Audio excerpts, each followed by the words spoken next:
రాత్రి 8 గంటల తర్వాత ఈ ఈషా ఫౌండేషన్ని ఏ యూట్యూబర్ చూపించిన కోణంలో నేను మీకు చూపిస్తాను. మీకు నిజంగా గుండె ధైర్యం ఉంటే ఈ వీడియో చివరి వరకు చూడండి. నమస్తే ఇండియా, వెల్కమ్ టు కోయంబత్తూర్. ఈ వీడియోలో మొత్తం నైట్ వ్యూతో ఈషా ఫౌండేషన్ పూర్తి చరిత్రను మీతో పంచుకుంటాను. ప్రధానంగా ఈ ఈషా ఫౌండేషన్ తమిళనాడు రాష్ట్రంలోని కోయంబత్తూర్ డిస్టిక్కి 30 కిలోమీటర్లోని ఇరుటుపాలయం అనే ప్రాంతంలో వెల్లంగిరి పర్వతాల వద్ద ఉంది. దీనిని ఇప్పుడు సద్గురుగా పిలువబడే జగ్గి వాసుదేవ్ గారు 1992లోనే స్థాపించారు. ఈ సంస్థ వారి ప్రకారం ప్రధాన లక్ష్యం మనిషిలో అంతర్గత శ్రేయస్సు, శాంతి, ఆరోగ్యం మరియు ఆధ్యాత్మిక అభివృద్ధి సాధించడమే. దేశం నలుమూల నుంచి వచ్చిన భక్తులు కావచ్చు, లేదంటే ఈషా ఫౌండేషన్ చూడడానికి వచ్చిన టూరిస్టులు కావచ్చు, ముఖ్యంగా చూడవలసిన ప్రదేశాలు ఆదియోగి శివ విగ్రహం, సర్పవాసల లోపలున్న ధ్యానలింగం, లింగ భైరవీ దేవి, సూర్యకుండ్, చంద్రకుండ్, ఇలా కొన్ని ప్రదేశాలు అయితే ఖచ్చితంగా చూసుకుని వెళ్ళాలి. దాదాపు 150 ఎకరాల్లో ఈ ఈషా ఫౌండేషన్ అయితే ఉంది. లోపలికి ఉదయం 6 గంటల నుండి రాత్రి 8 గంటల వరకు మాత్రమే ప్రవేశం ఉంటుంది. తరువాత ఎట్టి పరిస్థితుల్లో లోపలికైతే మనకు అనుమతి ఉండదు. ఒక్కసారి రాత్రిపూట ఈ పరిసరాలను గమనించండి. సద్గురు గారు కట్టుకున్న ఈ కట్టుదిట్టమైన ప్రహరీ గోడలను చూడండి. పూర్తిగా రాయితో కట్టారు దీన్ని. ఎంత దృఢంగా ఉన్నాయో చూడండి. ఎట్టి పరిస్థితుల్లో లోపలికైతే మనము చుట్టుపక్కల ఎక్కడే కానీ లోపలికైతే పోలేము. ఆ రాళ్ళు చూడండి ఎంత పెద్దవిగా ఉన్నాయో. లోపల ధ్యానలింగం అనేది దేవాలయం కాదు, అది మనం అంతరంగాన్ని నిశ్శబ్దంగా ఉంచే ఒక శక్తివంతమైన స్థలము. సద్గురు జగ్గి వాసుదేవ్ గారు సుమారు 3 సంవత్సరాల పాటు తీవ్రమైన సాధనతో ప్రతిష్ఠించారు ఇక్కడ ధ్యానలింగాన్ని. ఇక్కడ ధ్యానము పిన్ డ్రాప్ సైలెన్స్తో జరుగుతుంది. ఇదే మనకి అందరికీ చాలా ఇష్టమైన ఆదియోగి శివ విగ్రహం. ఇది 2017 ఫిబ్రవరి 24వ తేదీన మన దేశ ప్రధాని నరేంద్ర మోడీ గారి చేతుల మీదుగా ప్రారంభమైంది. ఆదియోగి అంటే మొట్టమొదటి యోగి అని. యోగా సంప్రదాయంలో శివుడు యోగాన్ని మొదటిగా ప్రపంచానికి అందించిన గురువు అని విశ్వసిస్తారు. అందుకే శివుడిని ఆదియోగి అని పిలుస్తారు. ఈ విగ్రహం బరువు సుమారు 500 టన్నులు ఉంటుంది. అందులో 250 టన్నులు కేవలం ఐరన్ మాత్రమే యూజ్ చేశారంట. 112 అడుగుల ఎత్తుతో ఆదియోగి శివుడి విగ్రహం ప్రపంచంలోనే అతిపెద్ద శివబస్ట్ విగ్రహంగా గిన్నీస్ వరల్డ్ రికార్డులో నమోదైంది. 112 అడుగులతో ఈ విగ్రహాన్ని కట్టడానికి చాలా కారణాలున్నాయి.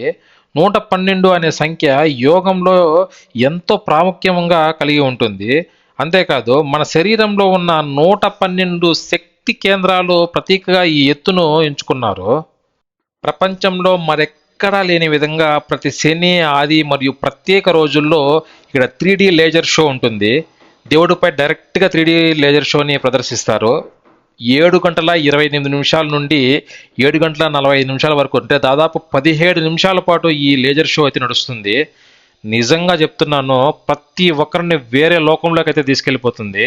సాక్షాత్తు భగవంతుడే మన ముందు ప్రత్యక్షమయ్యాడా అన్నట్లుగా అనిపిస్తుంది ఆ లేజర్ షో. జీవితంలో ఒక్కసారైనా ఈ లేజర్ షోని అయితే కంపల్సరీ వాళ్ళందరూ. ఈషా అనేది ఆధ్యాత్మిక ప్లేస్ కావడంతో ఇక్కడ కుల మత వర్ణాలకు అసలు చోటు లేదు. మీరు ఇక్కడ చూసుకున్నట్లయితే 8 గంటల తర్వాత ఇక్కడ క్లీనింగ్ ప్రాసెస్ అయితే జరుగుతోంది. చూడండి, ఒక్క పెద్దవాడు కూడా లేడు, అందరూ యువతే. అన్ని పనుల్లోనూ వెళ్ళే ఉన్నారు. నేను పొద్దుటి నుంచి చూస్తున్నాను. అన్ని పనులు, దాదాపు అన్ని క్యాంటీన్లో కానివ్వండి, ఇక్కడ క్లీనింగ్లో కానివ్వండి, రిసీవ్ చేసుకోవడంలో కానివ్వండి, యోగా సెంటర్స్లో కానివ్వండి, మొత్తం అంతా యువతే ఉన్నారు. చూడండి మీరు, అన్ని పనులు వాళ్ళే చేస్తున్నారు. ఇక్కడ గమనించినట్లయితే ఒక అతను తుడుస్తున్నాడు కదండి, అదే అండి యోగేశ్వర లింగము. లోపలికైతే కెమెరా అలో ఉండదు, అందుకే బయట నుంచి చూపిస్తున్నాను. ఎంత అద్భుతంగా ఉందో చూడండి, యోగేశ్వర లింగం అది. హిందువులు, ముస్లింలు, క్రిస్టియన్లు ఇలా ఏ మతానికి చెందిన వారైనా ఇక్కడికి రావచ్చు, యోగాలో పాల్గొనవచ్చు. ఇది యువతకు చాలా నచ్చిన విషయం, అందుకే వాళ్ళు ఎక్కువ సంఖ్యలో ఇక్కడికి వస్తుంటారు.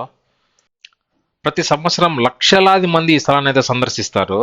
ఇది ఇలా ఉంటే మరికొంతమంది ఈషాలో యోగా ప్రోగ్రామ్స్లో కోర్సులు, ఉత్పత్తులు చాలా ఖరీదైనవని, ఆధ్యాత్మికత కంటే వ్యాపారం ఎక్కువగా మారుతోందని, సద్గురు చెప్పిన మాటలను ప్రశ్నించకుండా అనుసరిస్తారని, వ్యక్తిగత ఆలోచనలు తగ్గిపోతుందని విమర్శిస్తుంటారు.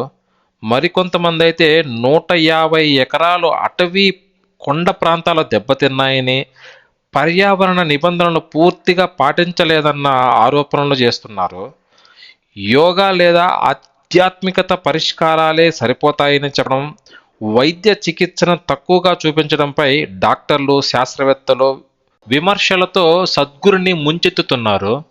అన్నింటికన్నా పెద్ద విషయం, ఫౌండేషన్కి వచ్చే విరాళాలు, నిధులు వినియోగంపై పూర్తి వివరాలు అందుబాటులో లేవని కొంతమంది ప్రశ్నించారు.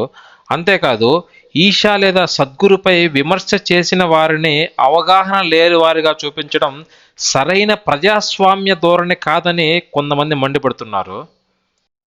ఏది ఏమైనప్పటికీ, ఏది నిజమో ఏది అబద్ధమో మీ అభిప్రాయాన్ని అయితే ఖచ్చితంగా కామెంట్లో చెప్పండి. ఎందుకంటే మంచి లేదా చెడు అనేది నిర్ణయించేది వ్యక్తిగత అభిప్రాయం మాత్రమే. నా అభిప్రాయం ప్రకారం భగవంతుని దగ్గర ఆత్మ పరివర్తన చెందాలన్నా, ఆధ్యాత్మికత, ప్రకృతి, శాంతి ఈ మూడు ఒకేసారి అనుభవించాలన్నా ఈ ఈషా ఫౌండేషన్ తప్పకుండా చూడాల్సిన ఒక గొప్ప ప్లేస్. ఇక్కడ వచ్చి చాలామంది యువత వాలంటీర్లుగా మారి భగవంతునికి, అలాగే ఇక్కడ మనుషుల్ని భగవంతులుగా కొలిచే ఫౌండేషన్కి సేవ చేస్తుంటారు. అంతేకాదు, నిరాడంబరమైన జీవితం కోసం వారి జీవితాన్ని ఈ ఫౌండేషన్కి అంకితం చేసి ఎటువంటి లాభాపేక్ష లేకుండా సేవా కార్యక్రమంలో పాల్గొంటుంటారు. మీలో ఎవరైనా ఇక్కడికి రావచ్చు, ఈ పరిసరాలను మొత్తం చూడొచ్చు. మీకు నచ్చితే ఇక్కడే కావాలంటే ఉండిపోవచ్చండి. ఇక్కడ క్యాంటీన్లో వండే ఫుడ్ కానివ్వండి, లేదా అన్నప్రసాదాలు కానివ్వండి, 60-80% వరకు ఇక్కడే పండిస్తారు. ఆర్గానిక్గా పండిస్తారండి ప్రతి ఒక్కటి. అన్ని రకాల కూరగాయలని, పళ్ళని, వరి, మొక్కజొన్న, టమోటా, ఇలా అన్ని రకాల కూరగాయలు ఇక్కడ పండిస్తారు. గోశాల కూడా ఉందండి ఇక్కడే. చూడండి, మీరు ఇక్కడ గోశాల కూడా చూసుకోవచ్చు. అన్ని రకాల పశువులు ఇక్కడ మనం చూసుకోవచ్చండి. ఈ పశువుల్ని ఒక చోట నుంచి మరో చోట పోవడానికి రవాణా వ్యవస్థ కాకుండా ఈ పశువుల్ని వాడుతూ ఉంటారండి.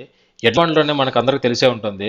ఆ ఎడ్లబండి ద్వారా మనుషుల్ని ఒక చోట నుంచి ఇంకొక చోటికి, ఈ 150 ఎకరాల్లో ఒక చోట నుంచి మరొక చోటికి ఈ ఎడ్ల ద్వారానే వాళ్ళు మనుషుల్ని తరలిస్తుంటారు.